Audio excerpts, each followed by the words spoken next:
নিষেধাজ্ঞা কাটিয়ে মাঠে ফিরেছেন জাতীয় দলের হয়ে শতাধিক আন্তর্জাতিক ম্যাচ খেলা নাসির হোসেন। ঢাকা লিগে গাজী গ্রুপ ক্রিকেটার্সের বিপক্ষে রূপগঞ্জ টাইগার্সের হয়ে ফেরার ম্যাচে বল হাতে 1 উইকেট আর ব্যাটিংয়ে করেছেন 9 রান।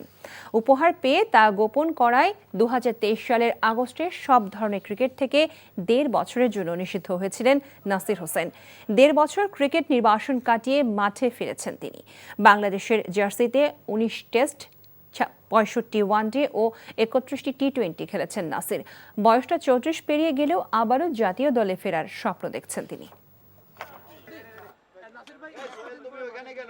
এটা বিশ্বাস করি যে এখনো অপরচুনিটি আছে। ন্যাশনাল টিমে আপনি পারফর্ম করলে অবশ্যই ন্যাশনাল টিমে খেলতে পারবেন, বাট এখন আপনি যদি পারফর্ম করেন, সেটার মূল্যায়ন যদি ক্রিকেট বোর্ড করে, তাহলে অবশ্যই আপনি পারফর্ম করতে পারবেন। কারণ আপনি যদি দেখেন লাস্ট ইয়ার যেবার আমি বিপিএল ভালো খেললাম, তারপরে কিন্তু আমাকে এ টিমে বলেন বা প্র্যাকটিস ম্যাচ বলেন বা তারপরে যে টাইগার্স ক্রিকেট আরও তো অনেক ধরনের খেলা ছিল, আমাকে কিন্তু কোথাও ডাকে নাই।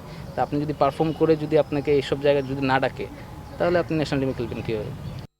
বান্ডেল থাকলে প্রতি সেনমানিতে টাকা বাঁচবে। বিকাশ সেনমানি বান্ডেল কিনে জিতুন প্রতি লেনদেনে।